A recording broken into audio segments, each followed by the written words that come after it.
Tignan niyo si Claire. Hihihihi. Is she giggling through her phone? May kausap ba siya? She is also doing that in class. Miss Veronica caught her once and confiscated her phone. Ano?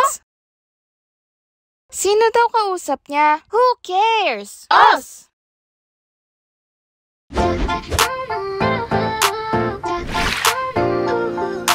Bunso, kamusta exams nyo? Bunso? Claire? Nasa cellphone na naman siya. Hoy, Claire! Ha? Ano yun? Kanina ka pa tinatanong ni Papa. Ano yun pa? Kumusta kako ang exams nyo? Ano bang ginagawa mo sa cellphone mo at hindi mo kami marinig? Wala po. Okay naman po yung exams. Yun lang? Walang ibang balita? Kasado po ako. Claire, recess na tayo. Sige. Tapos si Luke nakipag-away sa babae sa kabilang section. Ang lakas maghamon tapos iiyak kapag pinatulan. Claire, nakikinig ka ba? Ha? Oo, nakikinig ako. Sige nga, anong sinabi ko? Ano? Umiyak si Duke kasi nireject ng babae. Ang layo nun sa kinuwento ko. Diyan ka na nga. Wait lang, Salvi. Diyan ka na sa cellphone mo. Okay lang. At sa huli, nanalo ang pagong sa matching. The end. Sino makakapagbigay ng summary sa kwento? Ako po, teacher, ako po. Me! Claire? Claire, tawag ka. Ha? Ano po yun? Give me the summary. Ano po? Nanalo po yung matching kasi mas mabilis siya sa pagong. Mabagal po kasi kumilos ang pagong. Wrong, Claire. Nakikinig ka ba? Ay, hala! Akin na yan. Pangatlong beses mo na to. Kailangan mo lang ipatawag ang magulang mo para makuha tong cellphone na to. Pero teacher, hindi na po mauulit, promise! Yan din ang sinabi mo dati. Himala, hindi nagamit ng phone si Claire. Ngayon ko na lang ulit nakita mukha mo. Ang pangit mo pala. Her phone got confiscated. Again. Mark! Miss Veronica told me to tell Mom and Dad. Ano? What? They want you to come to school regarding Claire's behavior. Ano?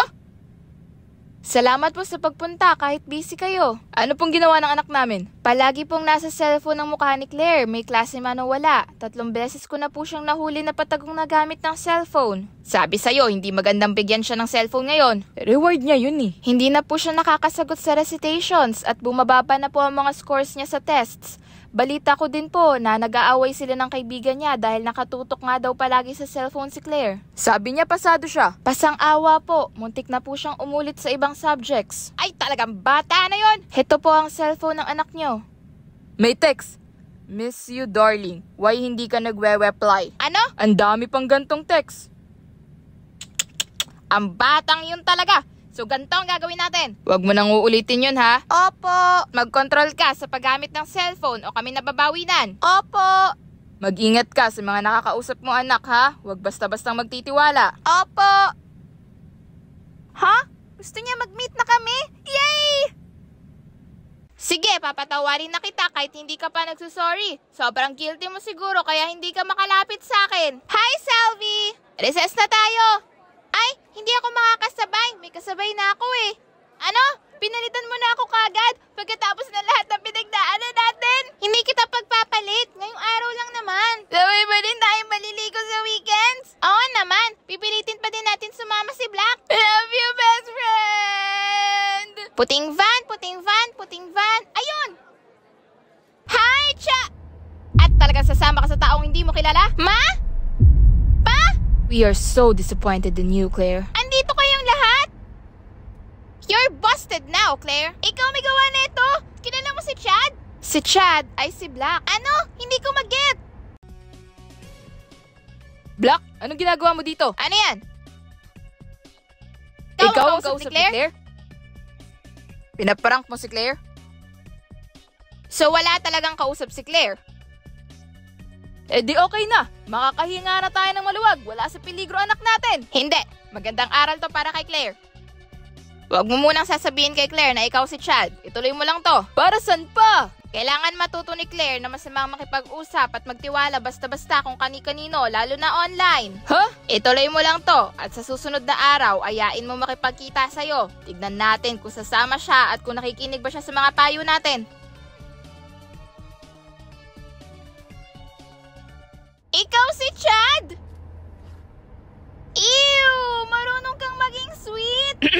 Naiintindihan mo ba ang gusto naming ituro sa'yo, Claire? Opo! Don't talk to strangers! Don't trust strangers. Paano kung hindi kami si Chad? At delikadong tao pala yon. Nasaan ka na kaya ngayon? Sorry po! Hindi kami galit. Nag-aalala kami para sa kalagayan mo. Thank you po, Ma'am! At mga ate at kuya, I love you po! You're crying? Ew!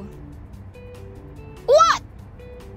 Sis, nag-review ka? Tinry ko kaninang madaling araw pero nakatulog ako. Kopyahan tayo. Sige, hati tayo. Medyo alam ko yung English. Ako na sa math. Ano yung 4, sis? Hindi ko alam. C. Wala akong alam sa part 2. C, D, B, A, C. Sis, ano yung 4? Wait lang. Sis, hindi ko alam yung identification part. Hindi ko din alam. Hinuhulaan ko lang. Okay lang, anong sagot mo? 30 minutes left. Sis, anong sagot mo? Sis, hoy, anong sagot mo? Ano yung kaguluhan dyan sa likod? Hindi po ako yun, ma'am. Ma'am, pwede na pong magpasa? Ano yan? May papasa ba? Oo, meron ka na? Hala, may assignment? Anong subject? Yung pinapagawang essay last week? Shucks, nakalimutan ko. May papel ka ba? Meron, oh. Pahingi, mga 3 in case magkamali ako. Sige, sa'yo muna tong buo. Thank you. Tungkol saan nga yun? About online class. Kung mas magandang face-to-face o online class. Okay. Maganda naman online class, pero okay din face-to-face. Ano sa'yo? Face-to-face sa akin. Talaga? Pwedeng patingin ang sa'yo? Promise, hindi ko kokopyahin. Idea lang. Nahihirapan ako pumili eh. Idea lang talaga, promise. Sige, guide lang ha. Huwag mong kokopyahin ha. Hindi, promise. Sabay-sabay tayong papasa. Walang iwanan. Sige. Face-to-face is preferable. Anong synonyms ng preferable?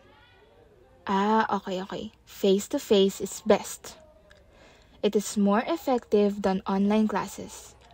Online classes are more effective. Here are your papers. OMG!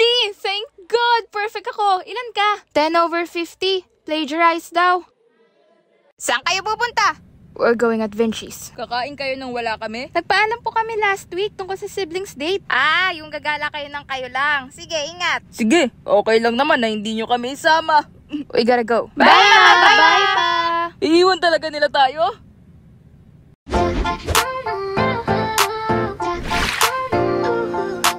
The food here is great. Sa wakas, nakalabas tayo ng walang bantay. RC! Bakit? Hindi ba kayo masaya na walang magagalit sa inyo kahit anong gawin nyo ngayon? I will. Sus, tatama rin ka rin manaway. True! Tignan mo, ang cute nila magkakapatid. Ilang anak ba ang gusto mo? Kahit 3 lang, okay na ako. Ayaw mo 5 para may team na ako? Cool, pahihirapan mo naman ako. ay, sorry po. Okay lang, isa ka sa mga nandong table, di ba? Opo, mga kapatid ko po yun. Lahat kayo magkakapatid? Ang dami nyo? Opo, gusto nyo po sila makilala? Sige, tara! I told you should behave. Huwag kayong maingay, hindi ako naririnig ni babe. Akin na nga lang kasi to.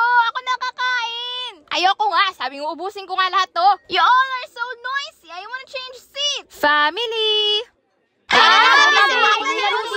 Properly, please. Tama? Family!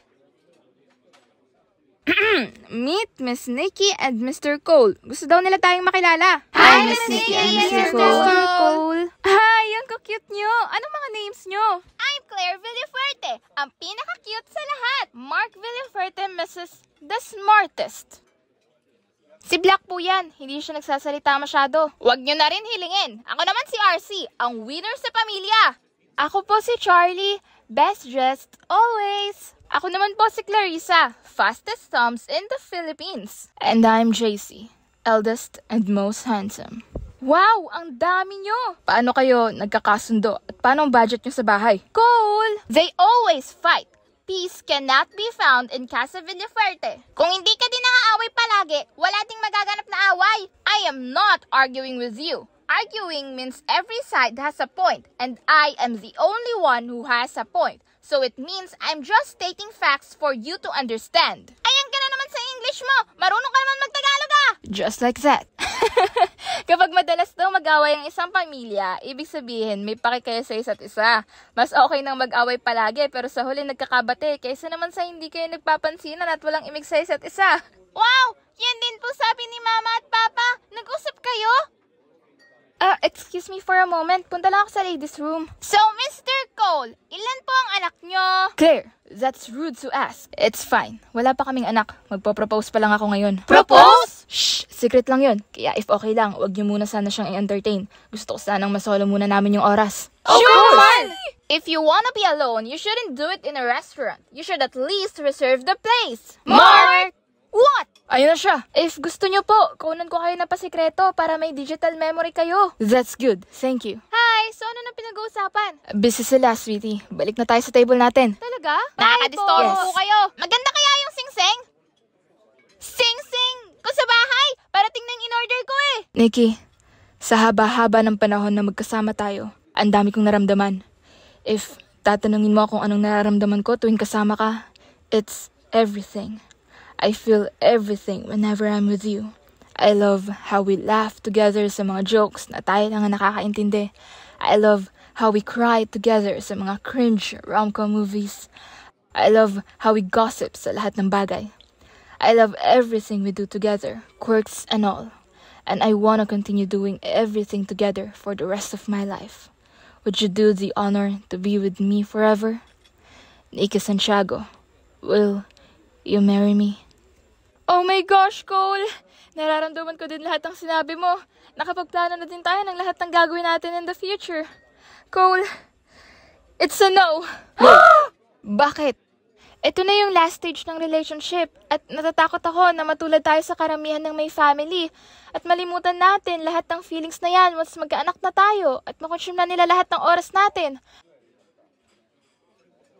Kung paano natin sila mapapalaki ng maayos, puro na lang away, to the point na nakalimutan na natin paano pasahin ng isa't isa kasi pati sarili natin nakalimutan na natin eh at wala na tayong ibang pag-uusapan kundi ang mga anak natin. Ganun ba? Takot kang bumuo ng pamilya kasama ako? Sige, aalis na tayo. Babayaran ko lang lahat ng orders natin. Miss Nikki, we heard everything. I'm sorry. Okay lang. Can I say something? Sure. If you don't want to get married, why date him for years? Mark! I wanna marry him. Before. Pero narealize ko lahat ng mga mangyayari kapag nagka-family na kami. For sure, ganun din ang parents nyo. No, our parents are not like that. Yup, kahit madami kami magkakapatid, ang sweet-sweet pa din nila sa isa't isa. Kadiri nga eh. Hindi pa din nila nalilimutan yung surprise ang isa't isa. Totoo po yung sinabi nyo na puro away sina mama at papa. Pero tinuro po nila sa amin na magandang nag-aaway kami every now and then. Kasi ibig sabihin po noon, we care about each other. Tulad po ng sinabi nyo. Kung nahihirapan po kayo, gawin nyo po yung sinabi ng parents namin. Ano yun? Imagine nyo daw po if nakikita nyo siya nakasama sa pagpapalaki ng mga bata, kaaway araw-araw, sa pagod everyday, sa future nyo po. Doon nyo daw po malalaman if the one nyo na siya. Oo, Yup, you're right. tama. Tama ka. Alam ko na sagot ko. Thank you sa pagpaparealize sa akin. Salamat sa inyong lahat. You're welcome. welcome. Yun. Bayad na. Hatid na kita. Cole, wait! Upo ka muna. May pinarealize sa akin ng mga bata. Ano yun? Pinarealize nila sa akin na dapat hindi puro saya lang ang ina-expect ko sa marriage at dapat nakikita ko sa future ko ang gusto kong pakasalan sa hirap at ginhawa. At I imagined my future with you. At hindi kita nakikitang kasama sa hirap at ginhawa. I'm sorry, Cole, pero hindi kita nakikita sa future ko. Mag-iingat ka. Hindi yun yung Didn't tell her ina-expect namin that. na sasabihin niya. Hindi kita nakikitang kasama sa hirap at ginhawa. I'm sorry, Cole, pero hindi kita nakikita sa future ko. So, ayun po yung nangyari. Bakit po sila naghiwalay? I believe in happy endings katulad ng mga princesses sa TV. Pero parang hindi happy ending yung nangyari kay Miss Nikki at Mr. Cole. Mga anak, hindi lahat ng relationship nag-e-end sa happy ending. Minsan, mas mabuti nang matapos ang isang relasyon bago pa lumalim at saka nila ma-realize na hindi sila para sa isa't isa. Hindi lahat ng tao swerte sa pagmamahal tulad ng mga pinapanood ninyo. Madalas, ilang relationship muna ang kailangan nilang subukan bago mahanap ang the one nila sa buhay. Minsan, yung mga akala nating the one natin na makakasama natin forever ay hindi pala itinadhana para sa atin. At minsan, nare-realize nila yon ng ilang taon na silang magkasama. Kahit po senior ka na? Oo, minsan may nabuo na silang pamilya. Meron din namang pagdating ng 50s o mas mataas pa. Walang pinipiling edad ang pagmamahal, pero dapat yung legal at nasa tamang pag-iisip na. Lahat tayo nagbabago ang desisyon at opinyon base sa mga natutunan at nare-realize natin sa buhay. Nakaka-stress pala ang adult life. Sinabi mo pa. Pero lahat naman ng bagay may pros and cons. At masaya kami ng papa mo sa kung anong meron kami ngayon. At hindi namin ipagpapalito sa kahit na ano. Pero kapag iniwan niyo ulit kami, baka magbago desisyon namin. Joke lang. Your joke is not funny. Sabi ni Black, takot ka daw maiwan.